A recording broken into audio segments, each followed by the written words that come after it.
Hello everyone, this side Monica Yadav. Hope you all good. Let's start 8th class Geography Chapter 4. ये introduction part है. इसमें बताया है कि Gurpreet, Madhu and Tina were walking through a village where they saw a farmer tilling a land. Tilling का मतलब क्या आता है कि जुताई कर रहा है. वो कोई विलेज के साइड से जा रहे थे तो उन्होंने एक फार्मर को देखा जो जुताई कर रहा था खेत की. वो फार्मर क्या करता है, उनको बताता है ही वॉज ग्रोइंग व्हीट, कि वो जो गेहूँ बोने जा रहा है. And had just added manure, और उसने क्या ऐड किया है सोइल में, मैन्योर ऐड किया है. मैन्योर का मतलब खाद ऐड किया है जिससे कि सोइल फर्टाइल हो जाएगी. फिर वो आगे बताता है कि जो वीट वो उगाता है वो fetch a good price in mandi, वो एक अच्छे प्राइस में मंडी में बेचा जाता है. वहाँ से वो ले जाया जाता है फैक्ट्रीज. फैक्ट्री में क्या बनते हैं, ब्रेड बनते हैं और बिस्किट बनते हैं उसी गेहूँ के आटे से.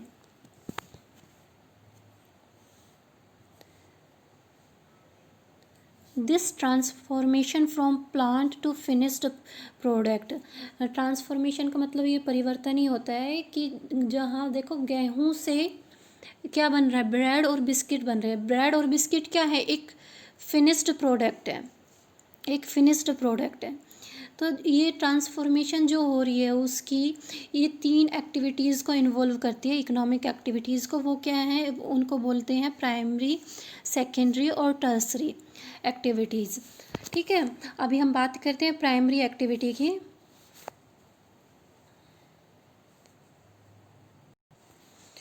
Primary activities include all those connected with extraction and production of natural resources. जितने भी हमारे नेचुरल रिसोर्सेज के द्वारा प्रोडक्शन होता है, उनका विकास होता है, वो सभी हमारी प्राइमरी एक्टिविटीज़ में आता है. इनमें क्या क्या आता है, agriculture, fishing and gathering of good. Examples हैं इसके. गैदरिंग, सामान को इकट्ठा करना. एग्रीकल्चर आपको पता ही है, फिशिंग का मतलब जो मछलियों को पाला जाता है उसको फिशिंग कहते हैं. ये तीनों चारों एक्टिविटीज़ किस में आती है, प्राइमरी एक्टिविटीज़ में आती है. अब बात करें सेकेंडरी एक्टिविटीज़ में, इसमें कॉन्करेंट होता है processing of these resources. In resources पर प्रोसेस करके जो चीज़ बनाई जाती है वो हमारी सेकेंडरी एक्टिविटीज़ में आती है. जैसे manufacturing of steel, baking of bread, weaving of cloth. ये किसके एग्जाम्पल है, ये सेकेंडरी एक्टिविटीज़ के एग्जाम्पल है.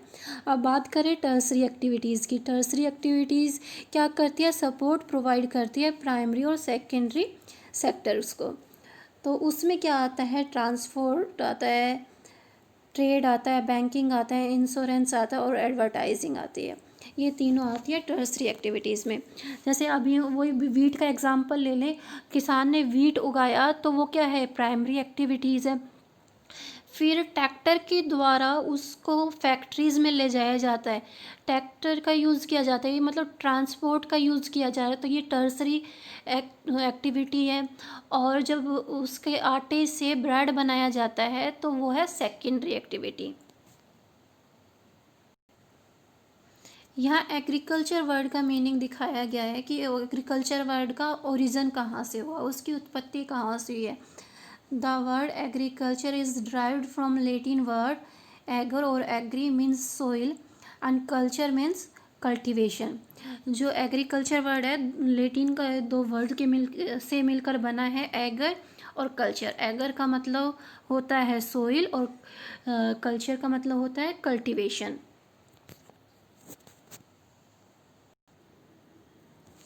एग्रीकल्चर पहले भी बात हमने की थी, ये एक प्राइमरी एक्टिविटी है. इसमें क्या क्या इंक्लूड होता है एग्रीकल्चर में, growing crop, fruit, vegetable, flower, rearing of live stock. Live stock का मतलब क्या होता है, पशु पक्षी का पालना. रेयरिंग मतलब पालना. ये सभी इसमें इंक्लूड होता है. अब आगे बात करें कि पूरे वर्ल्ड में एग्रीकल्चर कितनी होती है. जितने भी पूरे वर्ल्ड में लोग बाग है, जितनी भी पॉपुलेशन है उसका 50% लोग क्या करते हैं, एग्रीकल्चर करते हैं. अगर इंडिया की बात करें तो इंडिया की पॉपुलेशन का 2/3 पार्ट हमारा एग्रीकल्चर पर डिपेंड है. Favourable topography of soil and climate are vital for agriculture activity. Agriculture activities के लिए सबसे ज़्यादा ज़रूरी क्या है कि हमारी सोइल की टोपोग्राफी अच्छी होनी चाहिए, क्लाइमेट अच्छा होना चाहिए, ठीक है। The land on which the crop is grown is known as arable land. ये काफ़ी इम्पोर्टेंट है। जिस लैंड के ऊपर हम क्रॉप को ग्रो कर सकते हैं उसको एरेबल लैंड बोला जाता है।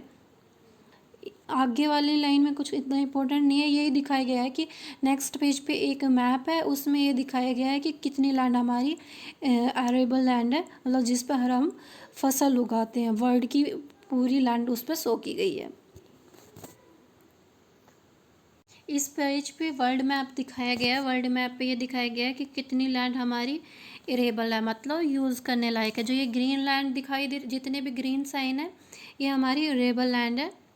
अगर इंडिया में देखें तो इंडिया मोस्टली कवर हो रहा है एरेबल लैंड से, मतलब इंडिया में काफ़ी हद तक एरेबल लैंड है।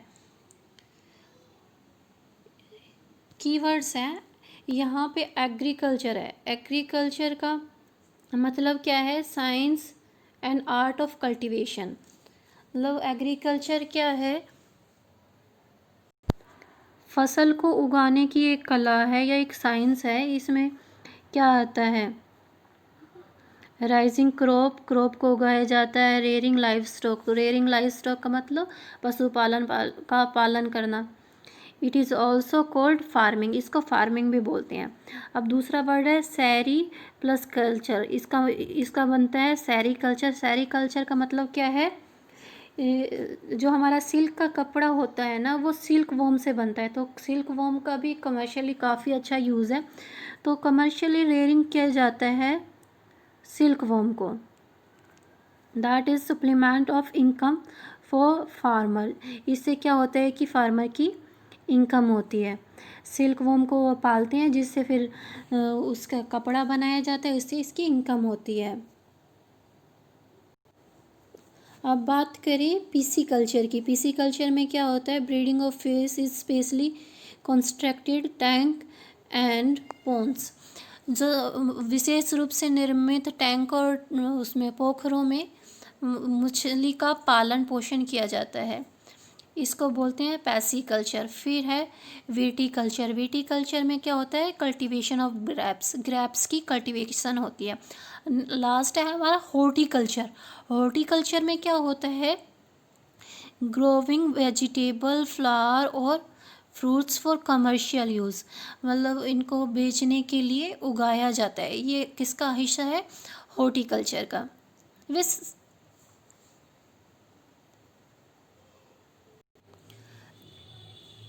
फार्म सिस्टम, फार्म जो हमारी फार्मिंग है उसको एक सिस्टम माना जाता है। एग्रीकल्चर और farming can be looked as a system.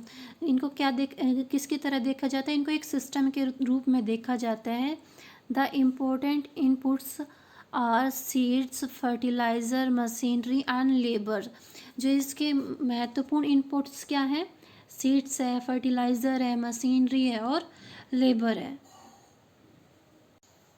Agriculture में देखो इनपुट क्या क्या होते हैं? मशीनरी होती है, सीड्स होते हैं, केमिकल्स होते हैं, ये लगता है। फिर प्रोसेसिंग, प्रोसेसिंग में किसान जो करता है, प्लाविंग करता है, सोइंग करता है, स्प्रेइंग करता है। जब वीड्स हो जाते हैं तो वो स्प्रेइंग करता है। और आउटपुट के तौर पे हमें मिलती है क्रॉप मिलती है, ठीक है। ये यहाँ फिजिकल इनपुट्स है। फिजिकल इनपुट्स में और ह्यूमन इनपुट्स, दो टाइप के इनपुट्स होते हैं एग्रीकल्चर में। ह्यूमन इनपुट्स में क्या आता है कि मनुष्य क्या करता है? मनुष्य क्या करता है? स्टोरेज करता है सामान का, लेबर लगाता है, मशीनरीज होती है उसके पास, केमिकल्स वो यूज़ करता है। और फिजिकल इनपुट्स में क्या मैटर करते हैं? फिजिकल इनपुट में जो सूरज की रोशनी है वो मैटर करती है, temperature, soil, rain fall, sloop, ये सब क्या है? फिजिकल इनपुट्स है। इनका भी एग्रीकल्चर में ग्रेट रोल है।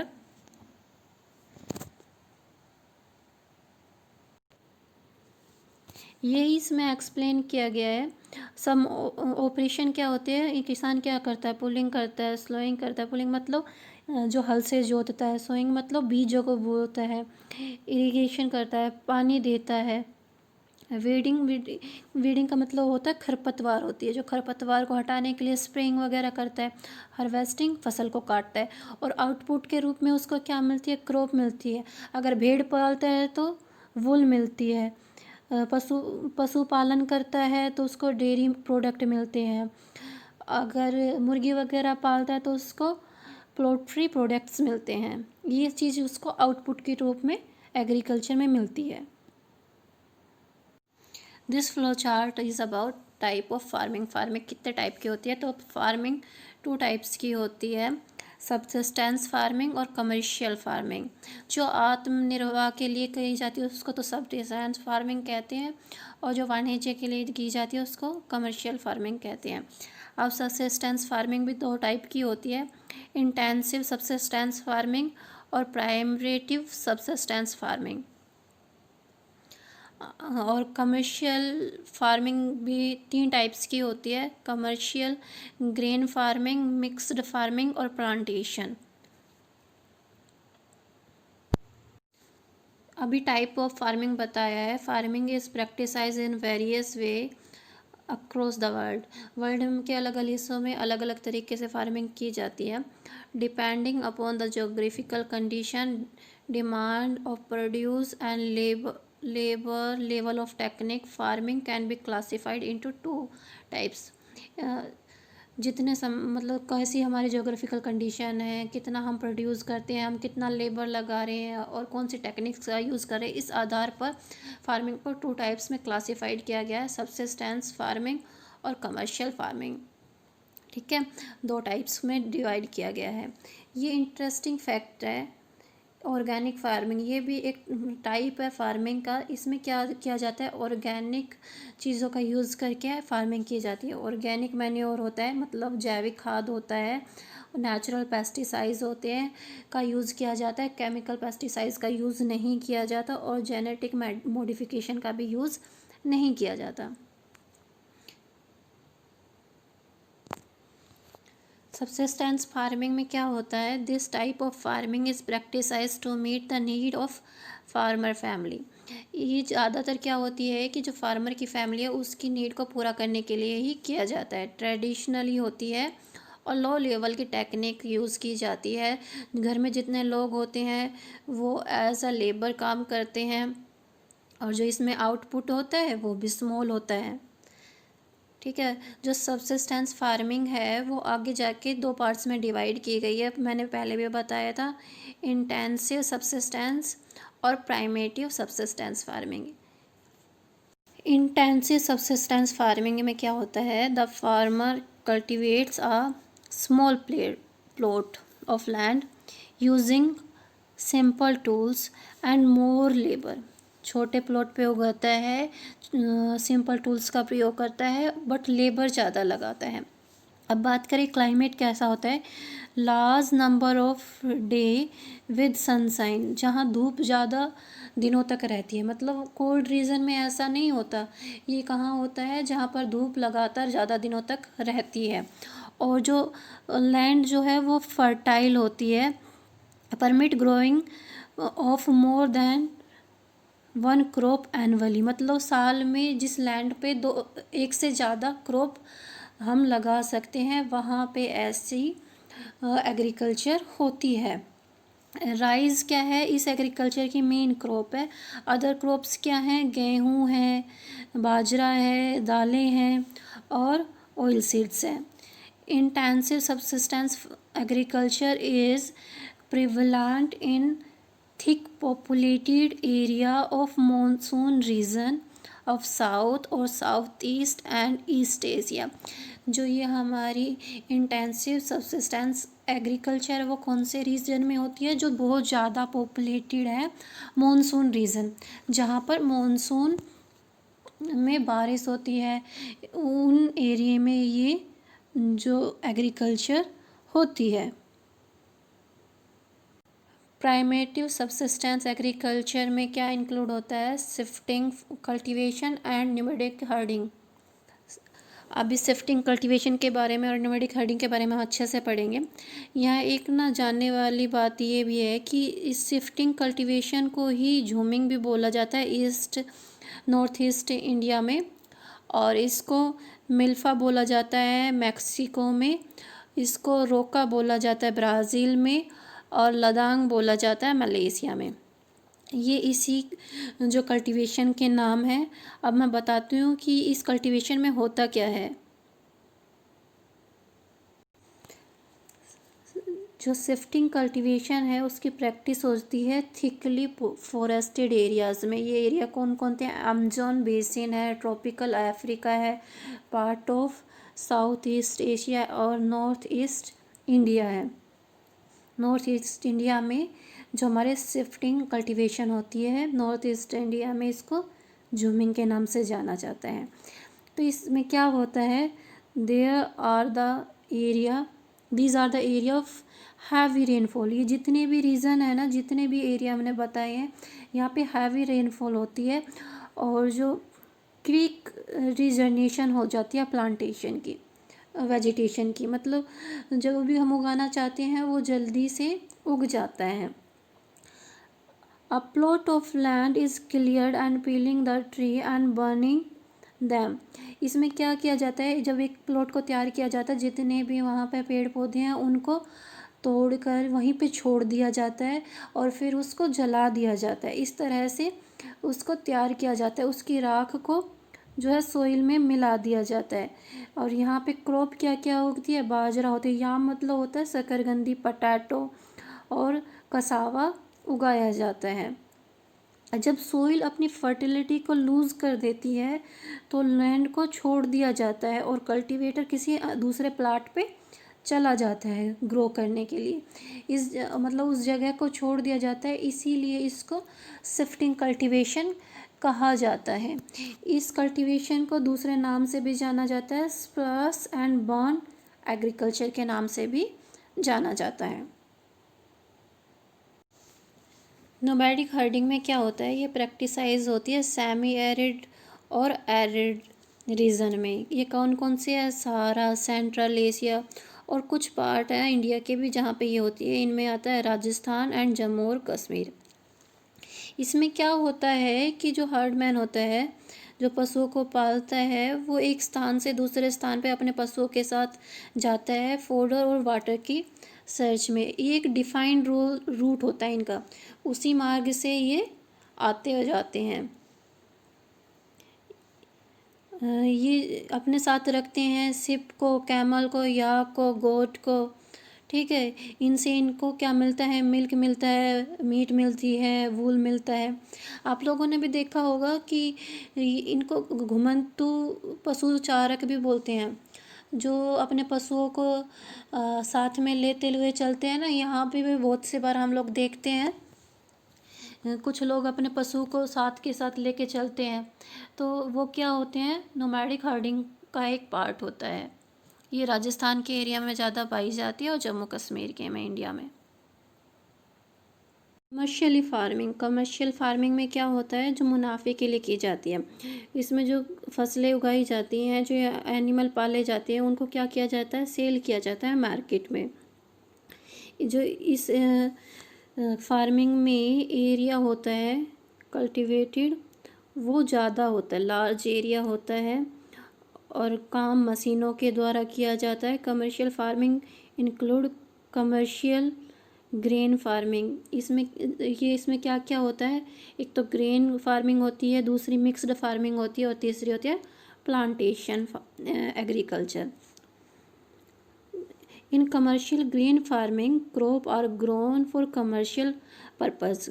जिन कमर्शियल ग्रेन फार्मिंग में क्या होती है, जो क्रॉप्स उगाई जाती है वो कमर्शियल पर्पज़ के लिए उगाई जाती है। मेन ग्रेन क्या होता है हमारा? वीट होता है, मेज़ होता है, जो ज़्यादातर उगाया जाता है।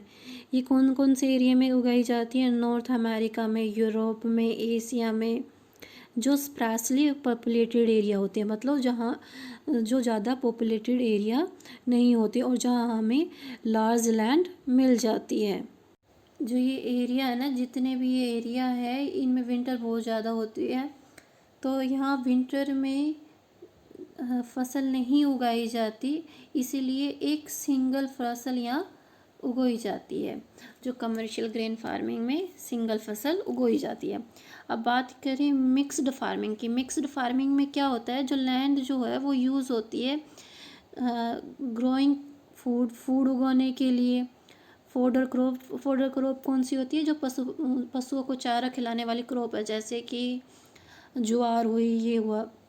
और साथ में रेयरिंग लाइव स्टॉक, साथ में पशुओं को पालने के लिए भी उस लैंड का यूज़ होता है। ये वाली चीज़ें किस में आती है, मिक्स्ड फार्मिंग में आती है, जहाँ पे खाने के लिए भी उगाया जाता है, पशुओं के लिए उगाया जाता है और साथ में पशुओं को भी पाला जाता है। जो मिक्स्ड फार्मिंग थी वो कौन कौन से एरिया में होती है, यूरोप में होती है, ईस्टर्न यूएसए में होती है, अर्जेंटीना में होती है, साउथ ईस्ट ऑस्ट्रेलिया में, न्यूजीलैंड में और साउथ अफ्रीका में ऐसी फार्मिंग होती है। लास्ट है प्लांटेशन अभी एक कमर्शियल फार्मिंग है। इसमें सिंगल क्रॉप होती है, क्या होती है, टी हुई, कॉफ़ी हुआ, शुगर केन हुआ, कसा हुआ, रबर हुआ, बनाना हुआ, कॉटन, ये सभी इसमें उगोए जाते हैं। इसको क्या चाहिए, इसको लार्ज अमाउंट ऑफ लेबर चाहिए, ठीक है, और कैपिटल रिक्वायर्ड है। इसमें the produce may be pursued on the farm itself और it near by a factory. जो भी सामान हमारा है वो या तो फार्म में ही बनना चाहिए या फिर उसके आसपास कोई फैक्ट्री होना चाहिए। मतलब अगर शुगर केन हम जब उगा रहे हैं तो या तो हमारे फार्म हाउस, मतलब हमारे फार्म में ही इतनी फैसिलिटी होनी चाहिए कि हम उससे शुगर बना सकें, या उसके आसपास ही कोई फैक्ट्री होनी चाहिए, क्योंकि ज़्यादा दिनों तक अगर वो फैक्ट्री से दूर रहा तो वो सूख जाएगा। The development of transport network is those essential for such farming. ऐसी फार्मिंग के लिए जो हमारा जो ट्रांसपोर्ट नेटवर्क है वो बहुत स्ट्रॉन्ग होना ज़रूरी है। ये कहाँ पाया जाता है, जैसे मलेशिया में रबर उगाई जाती है, ब्राज़ील में कॉफ़ी उगाई जाती है, इंडिया में टी उगाई जाती है, और इंडिया और श्रीलंका में इस फार्मिंग के एग्ज़ाम्पल हैं ये।